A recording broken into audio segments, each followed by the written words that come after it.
আসসালামু আলাইকুম শিক্ষার্থীরা, আমি তাসফিয়া চৌধুরী, প্রভাষক বাংলা। আজ আমার আলিমের সাথে ক্লাস, আলিম দ্বিতীয় বর্ষ বাংলা। আজ প্রথম পত্র গদ্যাংশ নয়, আজকে পদ্যাংশ কবিতাংশ থেকে পড়াবো। দেখো আমি বোর্ডে লিখেছি, আজ কিন্তু অন্যরকম লিখেছি, দেখেছো? নীল কালিতে লিখেছি। নীল মানে ভালোবাসা, কিছু স্মৃতি, কিছু হারানোর অভিজ্ঞতা এবং হারানোর স্মৃতিকে নতুন করে স্মৃতিচারণ করার অভিজ্ঞতা। নীল হচ্ছে ভালোবাসার রং, কেউ বলে কি বেদনার রং, তাই না? দেখো আমি নীল কালিতে লিখেছি, তাহারেই পরে মনে, সুফিয়া কামাল। তাহারেই পরে মনে, কবিতার নামে বোঝা যাচ্ছে কি কারো কথা মনে পড়ে, যাকে ভোলা যায় না, যার স্মৃতি থেকে মানুষ নিজেকে ইচ্ছে করলেও সরিয়ে নিতে পারে না। মানুষের জীবনে এমন কিছু স্মৃতি আছে যেগুলো সারাক্ষণ সব মানুষের দৈনন্দিন কাজে অনেক সময় ব্যাঘাত ঘটায়, অনেক কিছু নজরে পড়ে না, নজরের বাইরে চলে যায়। সেই স্মৃতিগুলো মানুষকে স্মৃতি কাতরতায় একেবারে আকুল করে তোলে। তেমনই কিছু স্মৃতি নিয়ে মহিলা কবি সুফিয়া কামাল। তোমাদের সিলেবাসে দুজন লেখকের কথা বলা আছে। একজন হচ্ছে বেগম রোকেয়া, যিনি কিনা গদ্যাংশ গৃহ প্রবন্ধ উনি লিখেছেন। এছাড়া কবিতা সুফিয়া কামালের একজন মহিলা কবি, যার একটি কবিতা আছে। সুতরাং যেহেতু এগুলো মহিলাদের নিয়ে লেখা, নারী নারী নারী নারীদের নিয়ে লেখা, এখানে কিন্তু নারীর কিছু মনের কথা, মনের বেদনা, কিছু স্মৃতি কিন্তু তোমরা স্মৃতির সাথে পরিচিত হবে। তেমনই এক স্মৃতিতে আমরা আজকে বিভোর হয়ে যাব। তাহারেই পরে মনে লিখেছেন সুফিয়া কামাল। তোমাদের বইয়ে দেখো পৃষ্ঠা 280 পৃষ্ঠায় তাহারেই পরে মনে কবিতাটি তোমরা পাবে, সুফিয়া কামালের লেখা। এই যে কবিতা এখান থেকে শুরু। আমি তোমাদের ছবি দিয়ে দেবো মেসেঞ্জারে, তোমরা ছবি পেয়ে যাবে। আর তোমাদের কাছে তো বইও আছে, বই খুলে তোমরা দেখো কবিতাটির নাম কি হচ্ছে, তাহারেই পরে মনে, লিখেছে সুফিয়া কামাল। আমি কবিতাটি পড়ছি, তোমরা একটু শোনো। হে কবি, নীরব কেন, ফাগুন যে এসেছে ধরায়, বসন্তে বরিয়া তুমি লবে নাকি তব বন্দনায়, কহিল সে স্নিগ্ধ আখি তুলি। আগে প্রসঙ্গটা আমি বলে নেই, তোমাদের কবিতাটা পড়াতে গিয়ে বলি। প্রথম যে দুটি বাক্য আছে, এটা কবির যে ভক্ত, তোমরা যাকে বলো ফ্যান, ইংরেজিতে কি বলো, ফ্যান। আমি আপনার খুব ভক্ত, তোমরা অটোগ্রাফ নিতে চাও, তোমরা ফ্যানদেরকে নানান রকম কমেন্টস করো। তো এখানে প্রথমে কবির যে ভক্ত, কবি অনুরাগী, যারা কিনা কবির কবিতার জন্য উন্মুখ হয়ে থাকে, তারা কিছু প্রশ্ন কবিকে করেছে, প্রশ্নচিহ্ন দেয়া আছে কিন্তু। কি, হে কবি, নীরব কেন, ফাগুন যে এসেছে ধরায়, বসন্তে বরিয়া তুমি লবে নাকি তব বন্দনায়। তুমি কি বসন্তের, কবিকে বলছে, কবি আপনি কি, বসন্ত চলে এসেছে, কবি কি বসন্তের কবিতা লিখবেন না? কহিল সে স্নিগ্ধ আখি তুলে, দক্ষিণ দুয়ার খুলে গেছে, বাতাবি নেবুর ফুল ফুটেছে কি আমের মুকুল, দক্ষিণা সমীর তার গন্ধে হয়েছে কি অধীর আকুল, এখনো দেখো তুমি। দেখো আসলে কবি খেয়ালই করেনি বসন্ত এসে গেছে, দক্ষিণা দুয়ারের যেটাকে বলে দক্ষিণা হাওয়া, সেটাও এসে গেছে, আমের মুকুল দেখা যায় বসন্তকালে।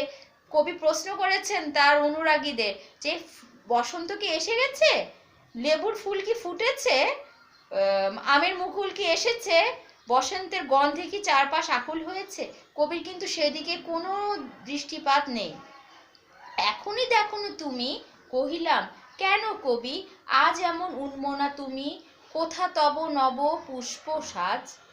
ভক্তরা বলছে যে কি ব্যাপার, কবির তো আসলে খেয়াল নেই বসন্ত যে এসে গেছে, কবির নব সাজটাও তো কবির মধ্যে যে বন্দনা, কবিরা তো বসন্ত আসলে উন্মুখ হয়ে যায়, সেই কবির বন্দনাটা, বসন্তের বন্দনাটাও কবির মনে নেই।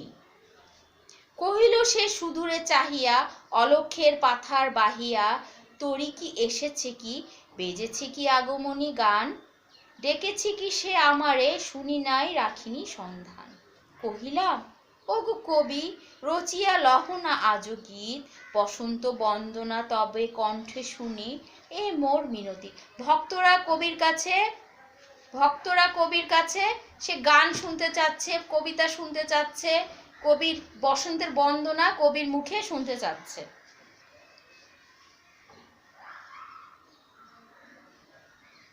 কহিল সে মৃদু মধু স্বরে, নাই হলো না হোক এবারে, আমারে গাহিতে গান বসন্তের আনিতে বরিয়া, রহেনি সে ভুলেনি তো এসেছে তো ফাগুন সরিয়া। মানে মনটা আসলে ফাগুনের মধ্যে নেই, আসলে এবার না হয় নাই বা গান হলো নাই বা হলো, কবি আসলে কিছুটা কষ্টে আছেন বোঝা যাচ্ছে, তাই না? কহিলাম ওগো কবি অভিমান করেছে কি তাই, যদি এসেছে তবু তুমি তারে করিলে বৃথাই। বসন্ত এসে গেছে তাও তাকে কবি কবিতা লিখছেন না, বসন্তের বন্দনা করছেন না, তাহলে তো বসন্তের আগমন বৃথাই হয়ে গেল। কহিল সে পরম হেলায়, বৃথা কেন, ফাগুন বেলায় ফুল কি ফোটেনি শাখে, পুষ্পারতি লোভেনি কি ঋতুর রঞ্জন, মাধবী কুড়ির বুকে গন্ধ নাই, করে নাই অর্ঘ্য বিরোচন। কবি কিছু আক্ষেপ করে বলছেন, কেন বসন্ত কেন বৃথা হয়ে যাবে, ফুল তো ফুটেছে ঠিকই, ঋতুরাজ বসন্ত এসেছে নানান ফুল নিয়ে, মাধবী কুড়ির বুকে গন্ধ এসেছে, সবই ঠিক আছে, করে নাই অর্ঘ্য বিরোচন, তারা কি দেয়নি, দান করেনি প্রকৃতিকে। হোক তবু বসন্তের প্রতি কেন এই তব তীব্র বিমুখতা। কহিলাম উপেক্ষায় ঋতুরাজে কেন কবি দাও তুমি ব্যথা। ভক্তরা বলছে যে আসলে বসন্ত এসেছে সবই ঠিক আছে, কিন্তু কেন কবির এই বিমুখতা, কেন বসন্তের এই আগমনটাকে কবি বৃথা করে দেওয়ার চেষ্টা করে কেন অনুরাগীদের মনে ব্যথা দিচ্ছে। কহিল সে কাছে সরে আসি, কুহেলি উত্তরি তলে মাঘের সন্ন্যাসী, কুহেলি উত্তরি তলে মাঘের সন্ন্যাসী, গিয়াছে চলিয়া ধীরে পুষ্পশূন্য দিগন্তের পথে, রিক্ত হস্তে তাহারে পরে মনে, ভুলেতে পারি না কোনো মতে। আসলে কবির মনে এখনো সেই শীত রয়ে গেছে, শীতের সন্ন্যাসী কবির মনে রয়ে গেছে, কবি তাকে কিছুতেই ভুলতে পারে নাই। এখানে আসলে বিষয়টা তোমাদের বলে রাখি, কবির এখানে স্মৃতি কাতরতা, কবির প্রথম স্বামী বিগত হয়েছেন, মারা গিয়েছেন, যেই স্মৃতি কবি কিছুতেই ভুলতে পারেননি, যে কারণে এই আক্ষেপময় কথাগুলো চলে এসেছে। আমি তোমাদের পাঠ পরিচিতিটা থেকে পড়ছি, তোমরা বইয়ে পাবে পাঠ পরিচিতি থেকে তোমাদের কবির যে মনের কষ্টটা, কবির যে স্মৃতি তাহারই পরে মনে, কাকে মনে পড়ে আমি একটু তোমাদের বলে যাচ্ছি, ঠিক আছে?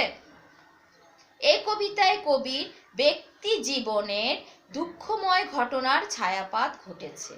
তার সাহিত্য সাধনার প্রধান সহায়ক ও উৎসাহদাতা স্বামী সৈয়দ নেহাল হোসেনের আকস্মিক মৃত্যুতে 1932 সালের কথা বলা হয়েছে।